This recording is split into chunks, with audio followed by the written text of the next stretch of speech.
नमस्कार, स्वागत है आप सभी का संसद टीवी पर। दिन भर की तमाम बड़ी और अहम खबरों के साथ आज की खबर में मैं हूं आपके साथ दीक्षा कोहली। अगले आधे घंटे में होंगी देश और दुनिया की तमाम बड़ी खबरें, राज्यों की सुर्खियों और मौसम के हाल पर भी डालेंगे नजर। आइए शुरुआत करते हैं हेडलाइंस के साथ। संसद के दोनों सदनों की कार्यवाही में गतिरोध, अवरोध की भेंट चढ़ा प्रश्नकाल और शून्यकाल। लोकसभा अध्यक्ष और संसदीय कार्य मंत्री की विपक्ष से सदन चलाने की अपील। प्राथमिक कृषि क्रेडिट समितियां अब कॉमन सर्विस सेंटर की तरह प्रदान करेंगी 300 से अधिक ई सेवाएं। सहकारिता मंत्रालय और आईटी मंत्रालय के बीच समझौता ज्ञापन पर हस्ताक्षर। अगले 5 साल में 2 लाख पैक्स बनाने का लक्ष्य।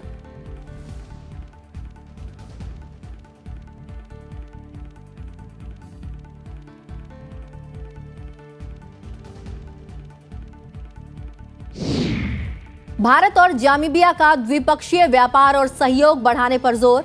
जाम्बिया के संसदीय शिष्टमंडल ने राष्ट्रपति, उपराष्ट्रपति और लोकसभा अध्यक्ष से की मुलाकात। प्रतिनिधिमंडल ने देखी संसद की कार्यवाही।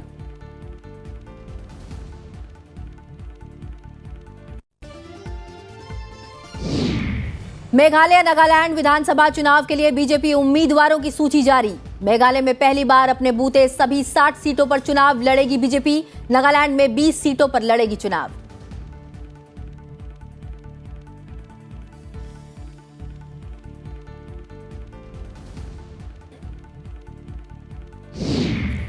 जम्मू में कई विस्फोटों में शामिल लश्कर-ए-तैयबा का आतंकवादी गिरफ्तार। पिछले साल शास्त्री नगर और हाल में हुए नरवाल धमाकों में था शामिल। आतंकी के पास आईडी बरामद।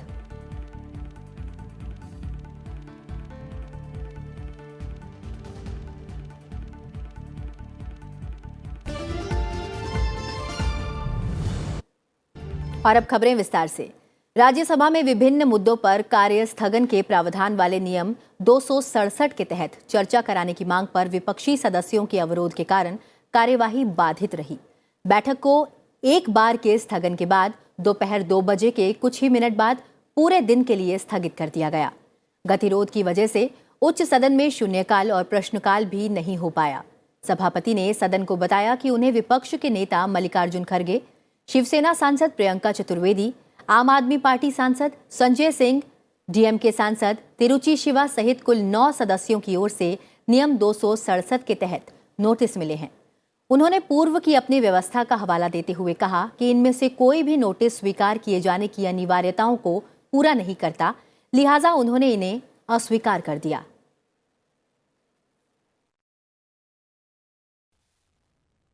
Honorable members, notices under Rule 267 seeking suspension of the rules have been received from 9 honorable members. These are in order of receipt of time from Ms. Priyanka Chaturvedi, Shri Vinoy Vishwam, Shri Lamaram Karim, Shri Sanjay Singh, Dr. K. Keshav Rao, Shri A. Rahim, Shri Mallikarjun Khadge, Shri Santosh Kumar P, Shri Tiruchi Siva. Honorable members will recall that on December 8, 2022, and on occasions thereafter, I had firmly indicated the fulfillments of the requirements for invoking the Rule 267. This rule, honorable members, is invocable by indicating any rule sought to be suspended in the applicable to the motion relating to business before the council of that day, and further asserting that this rule shall not apply where a specific provision already exists for suspension of the rule under a particular chapter of the rules. I have carefully gone through all the notices received. I find they are not in order, as none of the notices fulfills the requirements that is expressly mandated in Rule 267. In such a helpless situation, I am unable to accede to the same. They are declined. इससे पहले 11 बजे जैसे ही सदन की कार्यवाही आरंभ हुई, सभापति जगदीप धनखड़ ने पूर्व केंद्रीय मंत्री शांति भूषण के निधन का उल्लेख किया। उनके योगदान की सराहना करते हुए सभापति ने कहा कि शांति भूषण उच्च सदन के पूर्व सदस्य थे। इसके बाद सदस्यों ने उनके सम्मान में कुछ देर मौन रखा।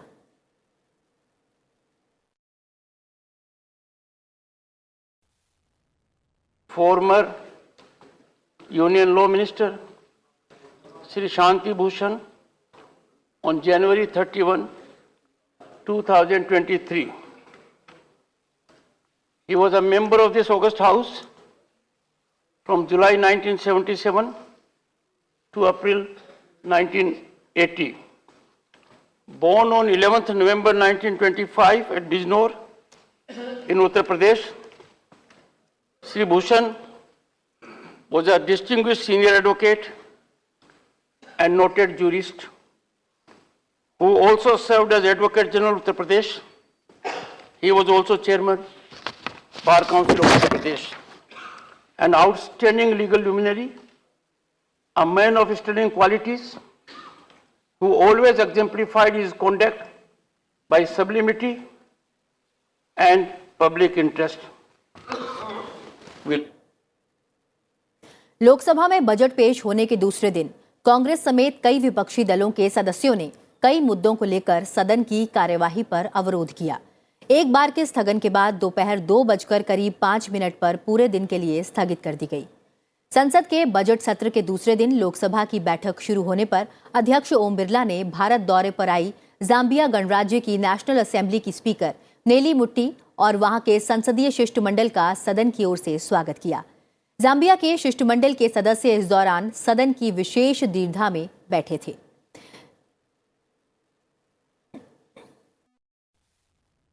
मैं अपनी ओर से और इस सभा में माननीय सदस्यों की ओर से भारत के दौरे पर आई जाम्बिया गणराज्य की नेशनल असेंबली की स्पीकर माननीय सुश्री नेली मुट्टी और जाम्बिया के संसदीय शिष्टमंडल के सम्मानित अतिथियों का स्वागत करता हूं, अभिनंदन करता हूं। जाम्बिया का संसदीय शिष्टमंडल बुधवार 1 फरवरी 2023 को भारत पहुंचा और शिष्टमंडल के सदस्य अब विशेष दीर्घा में आसीन हैं। मैं भारत से वापसी के पहले दिल्ली के अतिरिक्त शनिवार 4 फरवरी 2023 को वह आगरा का भी भ्रमण करेंगे। हम अपने देश में उनके सुखद और सार्थक प्रवास की कामना करते हैं। हम जाम्बिया के शिष्टमंडल के माध्यम से जाम्बिया गणराज्य के संसद सदस्यों, वहाँ की सरकार और मित्रवत जनता को बधाई और शुभकामनाएं देते हैं। इसके बाद लोकसभा अध्यक्ष ने जैसे ही प्रश्नकाल शुरू कराया, कांग्रेस समेत लगभग सभी विपक्षी दलों के सदस्य आसन के पास आकर नारेबाजी करने लगे। लोकसभा अध्यक्ष ने प्रश्नकाल चलने देने का अनुरोध किया, लेकिन सदन के व्यवस्थित होने पर कार्यवाही कुछ ही मिनट बाद 2 बजे तक स्थगित कर दी गई।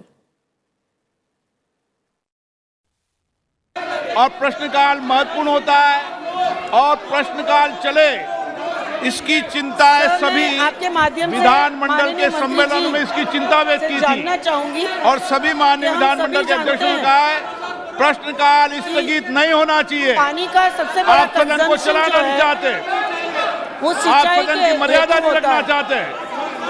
माननीय मंत्री जी ने बहुत विस्तार से अपने बुनियादी सवालों को आप उठाएं, मैं आपको पर्याप्त समय पर्याप्त अवसर दूंगा। सदन की बैठक दोपहर 2 बजे फिर शुरू हुई तो गतिरोध जारी रहा। कई सदस्य नारेबाजी करते हुए आसन के निकट पहुंच गए। संसदीय कार्य मंत्री प्रहलाद जोशी ने नारेबाजी कर रहे विपक्षी सदस्यों से सदन चलने देने की अपील की। महोदय ने हम सबको संबोधित किया है ज्वाइंट सेशन में, उसका थैंक्सगिविंग मोशन जो होता है एक महत्वपूर्ण चर्चा होता है और इसलिए मैं निवेदन करता हूँ, ये पहला भाषण है माननीय राष्ट्रपति जी का, ज्वाइंट सेशन में पहला भाषण है। और इसलिए मैं निवेदन करता हूं, चर्चा करो।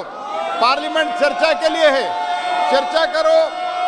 आप एक ऑलवेज जब बजट सेशन शुरू होता है तब प्रायोरिटी रहता है, फर्स्ट प्रायोरिटी रहता है राष्ट्रपति अभिभाषण में थैंक्स गिविंग मोशन का। इसलिए मैं हाथ जोड़ के निवेदन करता हूं, कृपया चर्चा शुरू करो। इसके पश्चात पीठासीन सभापति राजेंद्र अग्रवाल ने भी विपक्षी सदस्यों से सदन चलने देने की अपील की। अवरोध नहीं थमने पर उन्होंने लोकसभा की कार्यवाही कल 11 बजे तक के लिए स्थगित कर दी।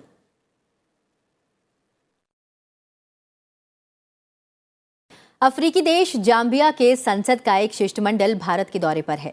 उसने आज राष्ट्रपति द्रौपदी मुर्मू और उपराष्ट्रपति जगदीप धनखड़ से मुलाकात की। जाम्बिया गणराज्य की नेशनल असेंबली की स्पीकर नेली बुटेटे काशुम्बा मुट्टी और संसदीय शिष्टमंडल ने राष्ट्रपति भवन में राष्ट्रपति द्रौपदी मुर्मू से मुलाकात की। इस दौरान दोनों देशों के बीच द्विपक्षीय संबंधों को मजबूत बनाने पर चर्चा हुई। जाम्बिया के संसदीय शिष्टमंडल ने उपराष्ट्रपति जगदीप धनखड़ से भी मुलाकात की। जाम्बिया की स्पीकर नेली बुटेटे काशुम्बा मुट्टी ने उपराष्ट्रपति के साथ विभिन्न आपसी मुद्दों पर बातचीत की। इस मौके पर राज्यसभा के सांसद सुखेंदु शेखर राय और पीटी उषा भी मौजूद रहे।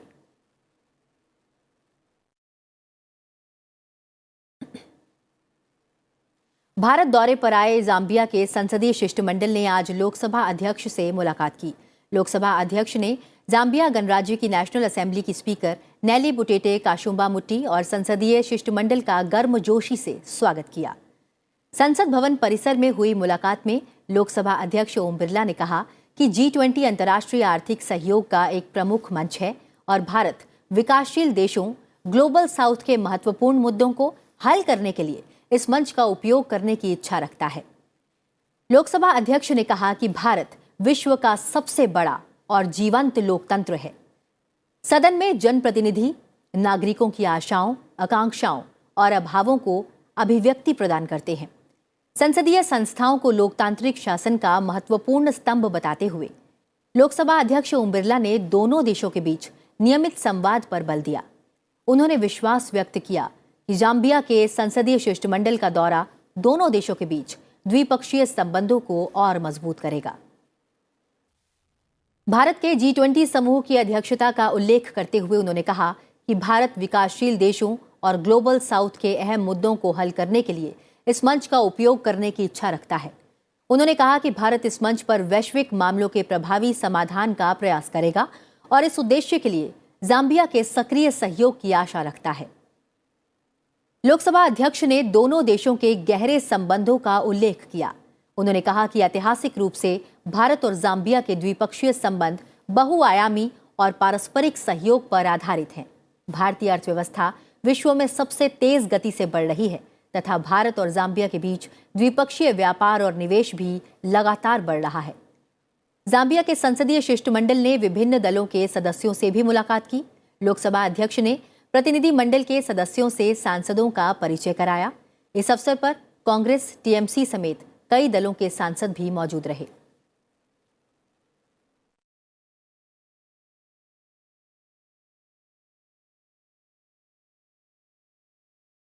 प्राथमिक कृषि क्रेडिट समितियां अब कॉमन सर्विस सेंटर की ओर से दी जाने वाली सेवाएं प्रदान करने में सक्षम होंगी। आज इसके लिए सहकारिता मंत्रालय और आईटी मंत्रालय के बीच समझौता ज्ञापन पर हस्ताक्षर किया गया है। इस मौके पर गृह और सहकारिता मंत्री अमित शाह और आईटी मंत्री अश्विनी वैष्णव उपस्थित रहे। अमित शाह ने कहा कि बजट में हर पंचायत में एक बहुउद्देशीय पैक्स की रचना का भी उद्देश्य रखा गया है। अगले 5 साल में पूरे देश में सहकारिता की 2 लाख ऐसी इकाइयां स्थापित की जाएंगी और इसके लिए इस साल के बजट में अलग से प्रावधान किया गया है। समझौते के अमल से जल वितरण, भंडारण बैंक मित्र, अन्य कल्याणकारी सेवाएं सहित आम जनता को 300 सेवाएं मिल पाएंगी। इसके लिए सहकारिता की प्राथमिक कृषि क्रेडिट समितियों यानी कि पैक्स को सामान्य सेवा केंद्र की गतिविधियां चलाने के लिए अधिकृत किया गया है। लगभग 5 साल में 2 लाख पैक्स बनेंगी नए। अभी क्रियाशील पैक्स 65,000 है और जिनको रिवाइव करना है ऐसे 30,000 पैक्स हैं।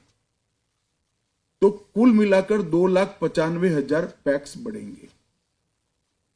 सबसे बड़ी समस्या पैक्स के सामने पैक्स को वायबल बनाने की थी। हमने इस दिशा में सहकारिता मंत्रालय ने काम कर पैक्स के साथ नए नए आयामों को जोड़ा है, जो ग्रामीण जनता की सुविधा, किसानों की सुविधा और ग्रामीण और कृषि विकास से संलग्न है। जैसे आज एक नई शुरुआत, अश्विनी जी का मैं बहुत बहुत धन्यवाद करता हूं कि आईटी डिपार्टमेंट ने इसमें बहुत सहयोग किया है हमारा। आज एक नई शुरुआत होने जा रही है। सीएससी के लिए एक एसपीवी बन रहा है, जो पैक्स को कॉमन सर्विस सेंटर की सेवा प्रदान करने में सक्षम करेगा। इसके अलावा हर घर जल में जो ग्रामीण जल वितरण समितियां बननी है, वो भी पैक्स काम करेगा। भंडारण का काम राज्य स्तर पर होता है, इसको हम तहसील लेवल पर ले जाकर पैक्स के सुपुर्द करने वाले हैं। तो गेहूं को, चावल को गोडाउन तक पहुंचाने का खर्चा भी नहीं होना है बाद में, और गोडाउन से उपभोक्ता पर तक पहुंचाने का भी खर्चा नहीं होना है। बीजेपी नागालैंड विधानसभा चुनाव नेशनलिस्ट डेमोक्रेटिक प्रोग्रेसिव पार्टी के साथ गठबंधन में लड़ेगी। इसके तहत एनडीपीपी के खाते में 40 और बीजेपी के खाते में 20 सीटें गई हैं। बीजेपी ने 20 सीटों के लिए अपने उम्मीदवारों के नामों की घोषणा भी कर दी है। पार्टी की नागालैंड इकाई के अध्यक्ष तेमजेन इन्ना एलांगक्यू पार्टी ने अलोंगटाकी सीट से उम्मीदवार बनाया है। जिन 20 सीटों पर उम्मीदवारों की घोषणा की है, उनमें से 11 सीटों पर पार्टी के वर्तमान विधायकों को फिर से टिकट दिया गया है। पार्टी ने एक मौजूदा विधायक का टिकट काटा है। प्रधानमंत्री नरेंद्र मोदी की मौजूदगी में जेपी नड्डा की अध्यक्षता में बुधवार को हुई पार्टी की केंद्रीय चुनाव समिति की बैठक में उम्मीदवारों के नामों को अंतिम रूप दिया गया है। इस बैठक में केंद्रीय गृह मंत्री अमित शाह, रक्षा मंत्री राजनाथ सिंह सहित सीईसी के सभी सदस्य भी उपस्थित थे। राज्य में 60 सदस्यीय विधानसभा के लिए 27 फरवरी को चुनाव होगा। We have considered regional, we have considered the various seats where the BJP has performed well or has a good potential, and we have given a due representation within the 20 seats that we are contesting out of 60. The alliance was firmed up last year in July, where it was reiterated that we would be contesting the election on the 40-20 formula of 2018. वहीं BJP ने मेघालय विधानसभा के लिए फरवरी के अंत में होने वाले चुनावों के मद्देनजर राज्य की सभी 60 सीटों पर अपने उम्मीदवारों के नामों की घोषणा कर दी है। मेघालय में पार्टी पहली बार अपने बूते सभी 60 सीटों पर चुनाव लड़ेगी। बीजेपी मुख्यालय में आयोजित संवाददाता सम्मेलन में पार्टी के राष्ट्रीय सचिव ऋतुराज सिन्हा और मेघालय इकाई के अध्यक्ष अनेस्ट मावनी ने उम्मीदवारों के नामों का ऐलान किया। प्रधानमंत्री नरेंद्र मोदी की उपस्थिति और राष्ट्रीय अध्यक्ष जेपी नड्डा की अध्यक्षता में बुधवार को पार्टी सीईसी की बैठक में इन नामों को अंतिम रूप दिया। इस बैठक में केंद्रीय गृह मंत्री अमित शाह और रक्षा मंत्री राजनाथ सिंह सहित पार्टी की सीईसी के सभी सदस्य मौजूद रहे। मेघालय विधानसभा चुनाव के लिए मतदान 27 फरवरी को होगा। पुलिस को जम्मू में कई विस्फोटों में शामिल लश्कर-ए-तैयबा के आतंकवादी को गिरफ्तार करने में कामयाबी मिली है। पुलिस ने जम्मू के नरवाल में हाल ही में हुए दोहरे विस्फोट की जांच के बाद रियासी जिले के निवासी आरिफ को गिरफ्तार कर दिया है। उसके बाद से उसके पास एक आईडी भी बरामद किया गया है। आतंकी वैष्णो देवी तीर्थयात्रियों को लेकर जा रही एक बस में हुए विस्फोट की घटना में भी शामिल था, जिसमें 4 लोगों की मौत हो गई थी और 24 घायल हुए थे। पुलिस का दावा है कि 21 जनवरी को नरवाल में दोहरे विस्फोट में भी उसने भूमिका स्वीकार की है, जिसमें 9 लोग घायल हो गए थे। पुलिस ने बड़ी मेहनत के साथ आरिफ नाम के दहशतगर्द को पकड़ा है, जो रियासी का रहने वाला है, और इसकी तफ्तीश और इंटेरोगेशन के दौरान ये पता भी चला कि ये आज से नहीं बल्कि पिछले लगभग 3 साल से ये पार जो हैंडलर हैं दहशतगर्दी को चलाने वाले जो लोग हैं लश्कर-ए-तौबा के, उनके साथ इसका तालमेल है। आपको याद होगा शास्त्री नगर में एक आईडी हुई थी वो अभी तक उसका करने वाला कौन था वो बेनकाब नहीं हो पाया था। यही आदमी है जो शास्त्री नगर में फरवरी 22 में आईडी हुई थी, यही आदमी शामिल था।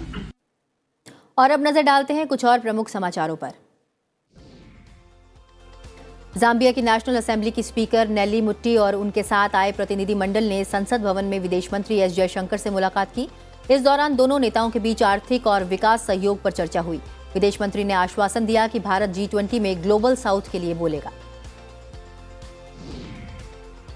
भारत संयुक्त राज्य अमेरिका ने एक समझौते पर हस्ताक्षर किए हैं जो दोनों देशों के वैज्ञानिकों और अभियंताओं के बीच अनुसंधान परियोजनाओं के चयन और वित्त पोषण प्रक्रिया को सुव्यवस्थित करेगा।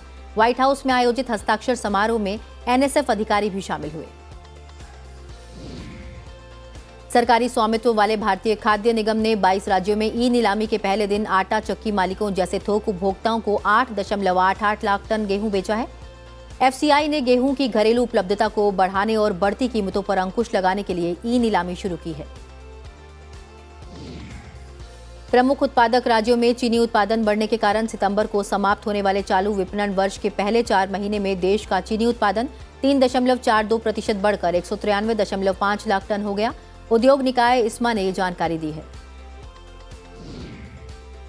रोजमर्रा के उपभोग की वस्तुओं की खपत में चालू वित्त वर्ष की दिसंबर में समाप्त तीसरी तिमाही में भी गिरावट आई है। एक रिपोर्ट में कहा गया है कि उपभोक्ता अभी भी मुद्रास्फीतिक दबाव से जूझ रहे हैं, जिसका असर FMCG क्षेत्र की खपत पर दिखाई दे रहा है।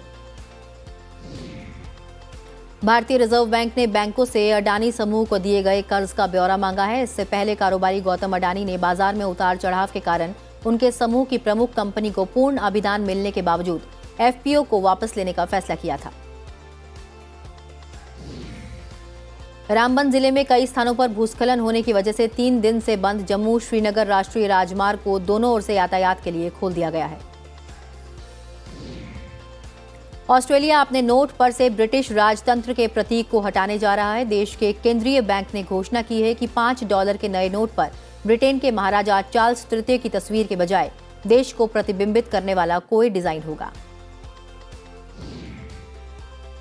उत्तर कोरिया ने अमेरिका के दक्षिण कोरिया के साथ संयुक्त सैन्य अभ्यास का दायरा बढ़ाने के खिलाफ परमाणु शक्ति के जरिए कठोरतम प्रतिक्रिया की धमकी दी है। उत्तर कोरिया ने दावा किया है कि गठबंधन देश तनाव को बेहद गंभीर स्थिति की तरफ ले जा रहा है।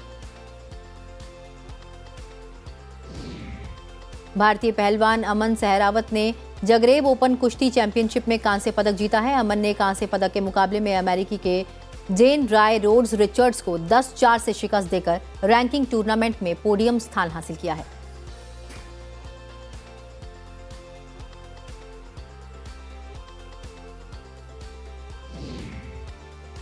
बढ़ते हैं आगे और अब नजर डालते हैं राज्यों से जुड़ी हुई खबरों पर।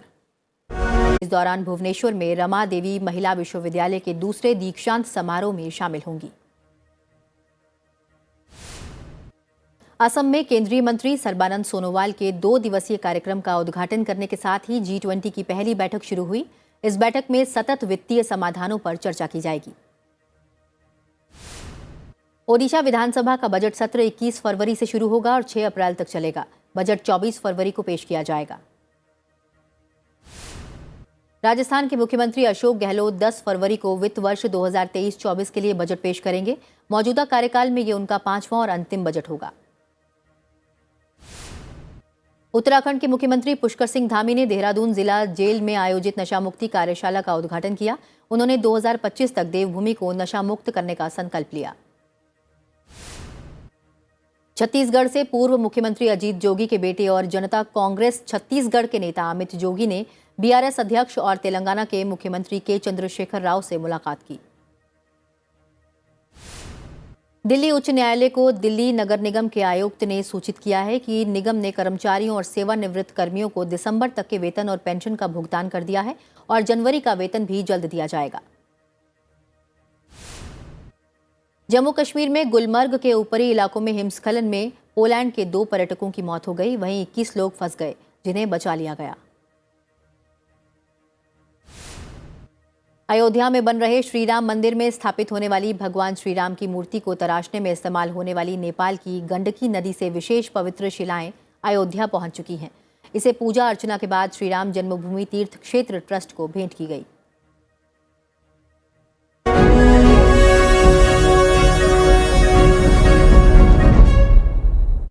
भारत ने पिछले दिनों ऑस्ट्रेलिया और कनाडा में भारतीय नागरिकों के खिलाफ हुई हिंसा की घोर निंदा की है। एक सवाल के जवाब में विदेश मंत्रालय के प्रवक्ता अरिंदम बागची ने कहा है कि भारत ने ऑस्ट्रेलिया सरकार से पिछले 30 जनवरी को ऑस्ट्रेलिया में भारतीय लोगों के खिलाफ हिंसा में संलग्न व्यक्तियों को गिरफ्तार करने और दंडित करने की मांग की है। उन्होंने ऑस्ट्रेलिया सरकार से वहां मौजूद भारतीय विरोधी तत्वों पर लगाम लगाने और भारतीय लोगों की सुरक्षा सुनिश्चित करने को कहा है। विदेश राज्य मंत्री वी मुरलीधरन 4 फरवरी को श्रीलंका के 75वें स्वतंत्रता दिवस समारोह में शामिल होंगे। We have also conveyed our firm rejection of the so-called Khalistan referendum and the politically motivated exercises by extremist elements. You had a specific query about it's been taken up with the Australian authorities. As I mentioned, we have been taking up. We have requested Australia to ensure the safety and security of members of the Indian community and their properties, and to not allow the use of Australian territory for activities that would be detrimental to Indian territorial integrity, security and national interests of India. You would have seen the comments, I think, by the Canadian foreign minister denouncing the vandalism. We reaffirm this position strongly and we of course condemn such acts of vandalization. और आज की खबर में फिलहाल इतना ही। चलते चलते आपको छोड़े जाते हैं पेरिस में आयोजित भालू और गोरिल्ला कला प्रदर्शनी की तस्वीरों के साथ। फिलहाल मुझे दीजिए इजाजत, अपना ख्याल रखिए और देखते रहिए संसद टीवी। नमस्कार।